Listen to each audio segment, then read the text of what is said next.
ಆ ಪ್ರಾಪರ್ಟಿಯನ್ನು ಕಾಪಾಡಿಕೊಳ್ಳುವಂಥದ್ದು ನಿಮ್ಮ duty. Compromise नहीं होना.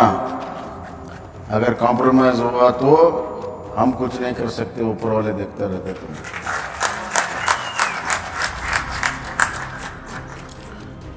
जो खुदा का प्रॉपर्टी है वो लूट गया तो, और आप आंख बंद करके बैठे तो लूटने वाले से ज़्यादा आप मुजरिम हो जाते हो. तो माल प्रैक्टिस हुई है लिस्ट के अंदर, वो इलेक्शन को हमारा प्रेयर मेन क्या आएगा, तो इलेक्शन को काश करो, उसके ऊपर तहकीकात करो और कितने इंस्टीट्यूशन सी 33,000 2,000 समथिंग जो इनके वेबसाइट में दिखा रही है, उसके ऊपर एक बराबर की तहकीकात होना, एक कमेटी बनाना, मिनिस्टर साहब रंदे, माइनॉरिटी वेलफेयर डिपार्टमेंट सेक्रेटरी रंदे, चाहे वक्फ बोर्ड रंदे, ये डिस्ट्रिक्ट वक्फ ऑफिसरों के ऊपर इंक्वायरी चलना, एनुअल इनकम क्या है, ये पूरी तहकीकात करको, ये वोटर्स को बराबर लेको, इसका इलेक्शन और एक बार बराबर से. कर्नाटक हाईकोर्ट से 6 दरख्वास्त गुजारों ने रुजू करके वक्फ बोर्ड के मुतवल्ली के इंतखाबात की वोटर लिस्ट को चैलेंज किया है. दरख्वास्त गुजारों ने तरीक़ेकार की संगीन खिलाफ वर्जियों और फहरिस्त में मनमानी तब्दीलियों का इल्ज़ाम लगाया है और हुक्काम पर जानिबदारी और गैर शफ़ाफ़ियत का भी दावा किया है. दरख्वास्त का मौक़िफ़ ये है कि 22 अक्टूबर 2024 को शाया होने वाली नई वोटर लिस्ट कर्नाटक वक्फ क़वायद 2017 की खिलाफ वर्जी है. इस लिस्ट में अहल मुतवल्लियों को शामिल करने के बजाय बग़ैर किसी जवाज़ के दीगर अफराद को शामिल कर लिया गया है. कई अज़ला में वोटरों की नुमाइंदगी में नुमायां तब्दीलियाँ आई हैं. मिसाल के तौर पर बेंगलुरु अर्बन में वोटर्स की तादाद 92 से कम होकर 51 हो गई है, जबकि बेलगावी में ये तादाद 16 से बढ़ाकर 59 कर दी गई है. दरख्वास्त गुजारों ने कहा कि इब्तदाई वोटर लिस्ट शाया करने या एतराज़ात मदऊ करने जैसे क़ानूनी तकाज़े तक पूरे नहीं किए गए, जिसकी वजह से मुतासरा अफराद को अपनी शिकायत दर्ज कराने का मौका तक नहीं मिला. ये तब्दीलियाँ चंद बाअसर अफराद को फ़ायदा पहुँचाने के लिए की गई हैं. ये तनाज़ा उस वक्त शुरू हुआ जब 15 अक्टूबर 2024 को एक साबिक़ा अदालती हुक्म के तहत हुक्काम को वोटर लिस्ट में की गई बेज़ाब्तगियों को दुरुस्त करने की हिदायत दी गई थी. दरख्वास्त गुजारों का कहना है कि नई लिस्ट चंद ही दिनों के अंदर जल्दबाजी में तैयार कर ली गई और अदालती हिदायत के मुताबिक भी नहीं है. दरख्वास्त में तकरीबन 31,000 वक्फ इदारों को वोटर लिस्ट से बाहर रखने पर भी सवाल उठाया गया है. सालाना आमदनी 1 लाख रुपए से कम होने की शर्त से इतनी बड़ी तादाद में इदारे नाअहल करार नहीं दिए जा सकते.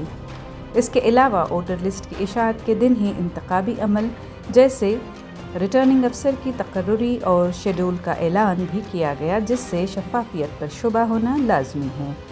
दरख्वास्त गुजारों ने अदालत से मुतालबा किया है कि इस वोटर लिस्ट को कल अदम करार दिया जाए और क़ानून के मुताबिक नई वोटर लिस्ट तैयार की जाए. तो माल प्रैक्टिस हुई है लिस्ट के अंदर, वो इलेक्शन को हमारा प्रेयर मेन क्या आएगा, तो इलेक्शन को काश करो, उसके ऊपर तहकीकात करो और कितने इंस्टीट्यूशन सी 33,000 2,000 समथिंग जो इनके वेबसाइट में दिखा रही है, उसके ऊपर एक बराबर की तहकीकात होना, एक कमेटी बनाना, मिनिस्टर साहब रंदे, माइनॉरिटी वेलफेयर डिपार्टमेंट सेक्रेटरी रंदे, चाहे वक्फ बोर्ड रंदे, ये डिस्ट्रिक्ट वक्फ ऑफिसरों के ऊपर इंक्वायरी चलना, एनुअल इनकम क्या है, ये पूरी तहकीकात करको, ये वोटर्स को बराबर लेको, इसका इलेक्शन और एक बार बराबर से होना.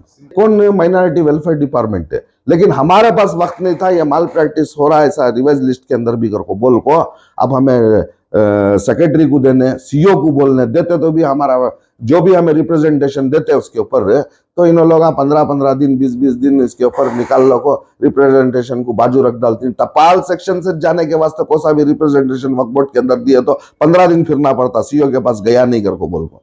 तो ये अर्जेंसी था, हमें डॉक्यूमेंट्स निकाल को डायरेक्ट हमें रिट पिटिशन को फाइल कराया. इलेक्शन को एक रिट पिटिशन फाइल करको थे, इसमें वजीर बेग पिटिशनर थे और महराज बोल को पिटिशनर थे. इसके अंदर कि रिवाइज लिस्ट के वास्ते कुछ उन्होंने एक रिट पिटिशन फाइल करको थे, तो honourable high court of Karnataka से जो है उसमें ऑर्डर हुआ, ये कर्नाटका स्टेट बोर्ड ऑफ वक्फ भी इसके अंदर एक केस डाले थे, तो दोनों का क्लब होकर रिवाइज करो बोल के लिस्ट हुआ इसके अंदर, यानी कि इलेक्ट्रल मुतवली कैटेगरी की जो लिस्ट है उसे जो है रिवाइज करो बोल को विद इन 3 डेज के अंदर. तो ये रिवाइज लिस्ट निकली, हमें इसके ऊपर तहकीकात भी कर लोग थे कि ये रिवाइज लिस्ट जो निकली है ये पब्लिकेशन बराबर हो को नहीं थी. यानी कि वक्फ बोर्ड के ऑफिस को गए, हमें वक्फ बोर्ड में देखे तो नोटिस बोर्ड के ऊपर लिस्ट नहीं लगी थी उधर, तो मैं आरसी के ऑफिस में गया तो भी आरसी के ऑफिस में भी नहीं लग थी उधर। तो इस वजह से हमें क्या करें, ये क्या इलेक्शन का कुछ तो गलाटा है बोल के हमें इसके ऊपर डॉक्यूमेंट्स निकालना चालू करे। वेबसाइट को खंगाले हमें इसके Karnataka state board of work के, तो वेबसाइट को खंगालने से क्लियरली वेबसाइट के अंदर जो है 32,250 समथिंग इंस्टीट्यूशन हैं घर को। इसके अंदर हमने दिखा वेबसाइट के अंदर, इनके ऑफिशियल वेबसाइट के अंदर, तो हमें देखे 32,000 नहीं बोले तो 1,049 जो ही इतच क्या मुतवली कैटेगरी में अब 1 लाख इनकम के इतच क्या इंस्टीट्यूशन ही सो। तो मेरे पास एक 2018 की जो है इलेक्ट्रल लिस्ट थी, जो लास्ट इलेक्शन हुआ था वक्फ बोर्ड का, तो वो लिस्ट को टैली करे हमें, ये जो फाइनल जो 22 को रिवाइज होने के बाद निकली, और वो लिस्ट भी जो है मुझे पीडीएफ के जरिए से आरसी ऑफिस जाने में पीडीएफ के जरिए से, वो शायद उनका नाम अनीस पटेल या कुछ है उनका, वो वक्फ बोर्ड के अंदर काम करती हैं, तो उनके जरिए से उनके पास लियो, उनके पास पीडीएफ में गए, उन्होंने कन्वर्ट करके पीडीएफ में भेजे मुझे, भेजने से मुझे लिस्ट मिली वो, नहीं तो नोटिस बोर्ड पर भी नहीं थी, आरसी की ऑफिस में भी लिस्ट नहीं थी वो। तो वो लिस्ट को देखते हुए मैं पूरे चीज़ें देखा, तो 2018 की लिस्ट को पूरी चेक कर, 2024 की लिस्ट को चेक कर, तो बहुत माल प्रैक्टिस हो गए लिस्ट के अंदर। जैसा कि बेंगलुरु अर्बन के अंदर 91 या 92 मुतवलिस थे, तो इस बार 51 कर डाले। मैसूर के अंदर जो ज्यादा थे 83 समथिंग थे, मेरे पास लिस्ट है, अगर डिटेल बोलोगा तो मैं लिस्ट के साथ बोलता हूँ क्या, और उधर कम कर डाले। जो मेन चित्रदुर्गा है 29 थे लास्ट टाइम 2018 के अंदर, तो 50 को चले गए उधर। अब मैं देखा है माल प्रैक्टिस हुई है लिस्ट के अंदर कि तो चित्रदुर्गा में बढ़ने की वजह क्या कर को बोले, तो जो एक चेयरमैन थे, अब फिल्लो को जानवर भाषा जो भी थे उन्होंने चेयरमैन ने, उनके एरिया में कैसा बढ़े मुतवलिया, बेलगाम के अंदर 16 थे, 16 से इतने कैसा हुए। तो ये पूरा देखते हुए हमें बोले माल प्रैक्टिस हुई है लिस्ट के अंदर। एक रिट पिटीशन फाइल करना जरूरी है, ये कि जो वक्फ बोर्ड के अंदर जो ये माल प्रैक्टिस चलती है, दूसरों चीजों में चलती तो चल रही है, प्लस इलेक्शन के अंदर भी इन्होंने ये काम करे ना कर को बोल को, हमें ये पूरे डॉक्यूमेंट इकट्ठा कर को, जो भी है डॉक्यूमेंट से, जो भी नोटिफिकेशंस निकले गवर्नमेंट से, उसके ऊपर एक रिट पिटीशन हमें फाइल करे, जस्टिस मिलन दे, यानी कि वक्फ बोर्ड सही चलन दे आने वाले दिनों के अंदर।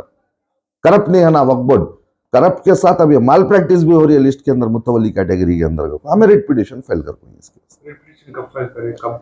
रिट पिटीशन हमारा जो है 19 को फाइल हुआ, जिस दिन हमारा जो इनका जो इलेक्शन डेट था मुतवली कैटेगरी का न, पूरा एडवोकेट को देने के बाद में 19 को फाइल होगा। हमारा रिट पिटीशन अर्जेंसी में 20 तारीख को लिया हमें, और उसके अंदर काउंटिंग को इंटरिम प्रेयर था हमारा, काउंटिंग को स्टे करो घर को। तो जिस दिन 20 को आया तो सामने के एडवोकेट्स भी, उनको भी मालूम हो को लिस्ट को देख को नो कॉस्ट लिस्ट को जो है हाई कोर्ट ऑफ कर्नाटका की कौन की रिट पिटीशन फाइल कर को घर को, उन्होंने सडन से आको खड़को उधर अपोज करे कि ये रिट पिटीशन मेंटेबल नहीं है, कल इलेक्शन होगा, इसे डिसमिस करो घर को बोल को। अगरचे कोई चैलेंज करना तो भी इलेक्शन हो गया तो भी ट्रिब्यूनल में जाको चैलेंज करना इन लोगों को, उनका कंटेंशन उन्होंने जज के सामने रखे उन्होंने। तो उसके बाद हमारे आर्ग्यू करे तुम्हारी रिवर्स लिस्ट के ऊपर ही हमें सब डॉक्यूमेंट्स पूरा ले लगा कोई सो ऐसे ऐसे चीज़ा हो गई घर को, एक 4 बात करने से तो रिट पिटीशन डिसमिस नहीं करे। तो उन्होंने क्या करेगा, तो डेट दिए हमने, तो अपोजिशन वाले 2 वीक्स का टाइम पूछे, हमने 2 वीक्स का तो भी टाइम होना करने में, तो 28 से सीधा जाके 5th को डेट हुआ इसका, अभी जो है परसों 5th गया दिसंबर को। अब 5th में जो है बी ग्रुप के अंदर फाइनल हेयर होने के वास्ते डायरेक्ट आया वो नोटिसों को, तो उधर मैटर रीच नहीं हुआ। अब नेक्स्ट 12th को जाके है हमारा डेट।